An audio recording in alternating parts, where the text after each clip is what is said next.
Bismillahirrahmanirrahim. Assalamualaikum warahmatullahi wabarakatuh. Perkenalkan, nama saya Aga Rahmat, NIM 2106037, Prodi Informatika.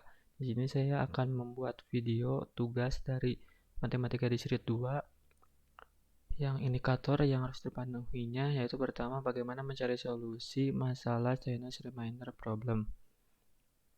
Chinese Remainder Teorem pertama kali dikenal pada abad pertama. Teori ini disebut Chinese karena contoh numeriknya tercatat dalam manuskrip Cina pada tahun 300 Masehi dikarang oleh Sun Ci, dan kasusnya umumnya dicatat dan dibuktikan oleh Chun Chiin Chiu Xiao pada tahun 1247 Masehi. Salah seorang matematikawan dari Cina, Cheng In Chiu Xiao, pernah melontarkan sebuah pertanyaan. Ini contoh pertanyaannya ya. Soalnya, jika satu bilangan dibagi 3, maka bersisa 1, jika dibagi 5, bersisa 2, dan jika dibagi 7, bersisa 3. Berapakah bilangan tersebut? Untuk langkah-langkah yang dipenuhinya, yang pertama ada nyatakan permasalahan sistem kongruensi linear seperti ini. Seperti ini ya. Seperti ini, yang semua sampai N. Sampai akhirnya. Kemudian pastikan bahwa M saling relatif prima memiliki FPB 1. Jika tidak, sederhanakan lebih dahulu sistem tersebut dengan menggunakan sifat-sifat kongruensi modulo. Kemudian untuk tuliskan hasil pencarian nilai X dengan cara, nah ini cara yang saya dapat, ini caranya sepertinya cara yang saya gunakan.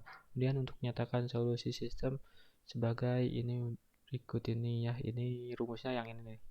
Rumus untuk akhirnya mod NK. Berikut langkah penyelesaian dari soal tersebut. Untuk jawaban pertanyaan tersebut dapat ditulis. Nah, ini penyelesaian nomor 1.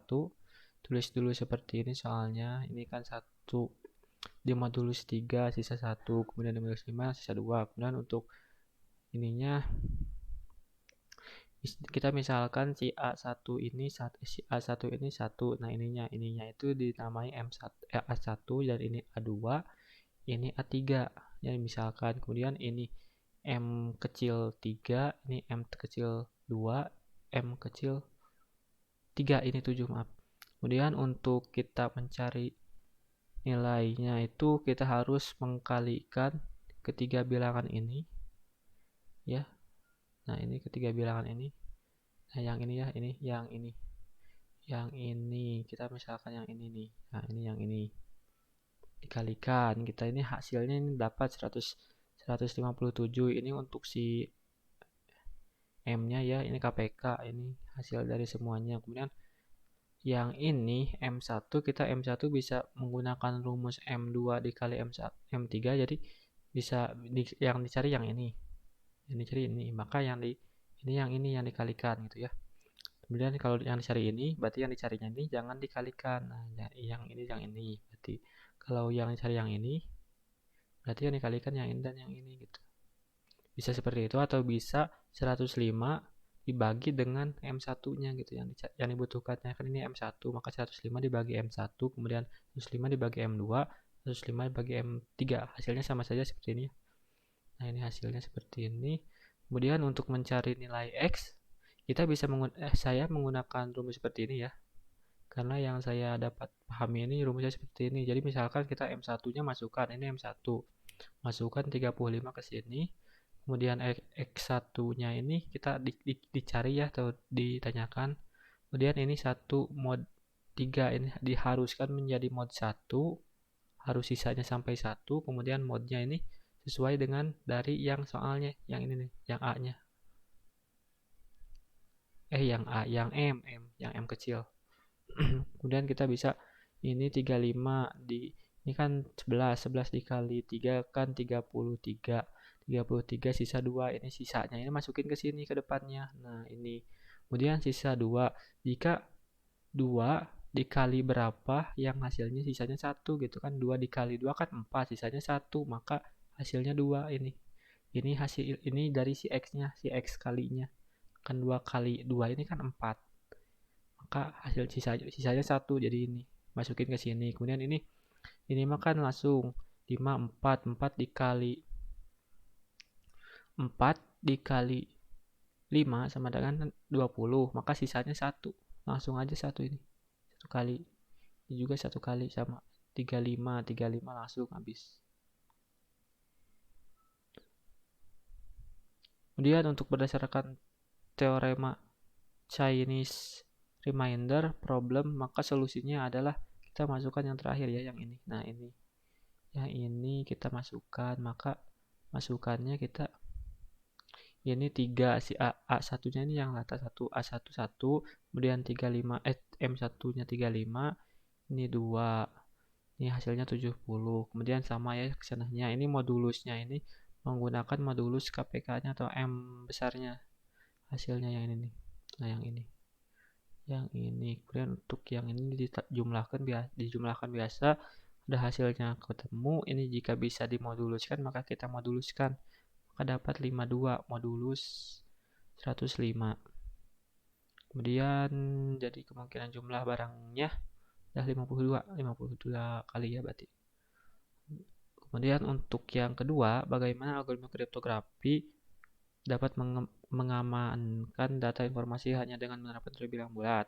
Algoritma Ludain dan aritmatika modular merupakan hal yang sangat relevan dalam kriptografi, yang mana hal tersebut berisi fungsi dan teorema bilang bulat. Kriptografi modern tidak lagi berdasarkan kekuatan pada algoritmanya, jadi algoritma tidak lagi dirahasiakan dan boleh diketahui oleh umum. Kekuatan kriptografi terletak pada kunci yang berupa deretan karakter atau deretan bilangan bulat. Dijaga kerahasiaannya hanya orang yang mengetahui kunci yang dapat melakukan enkripsi dan deskripsi. Kunci ini analog fungsinya dengan password pada sistem komputer PIN, pada ATM atau kartu kredit.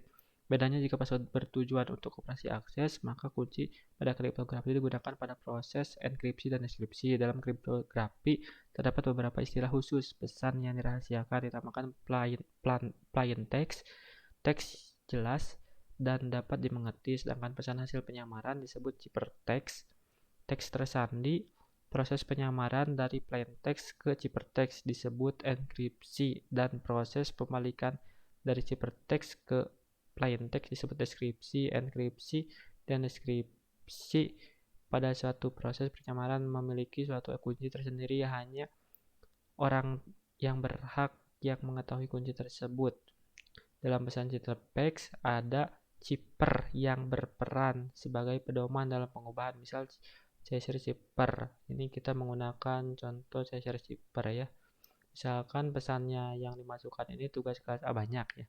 Kemudian ciphernya ini Cheshire Cipher dengan kunci 3, maka maju 3 huruf.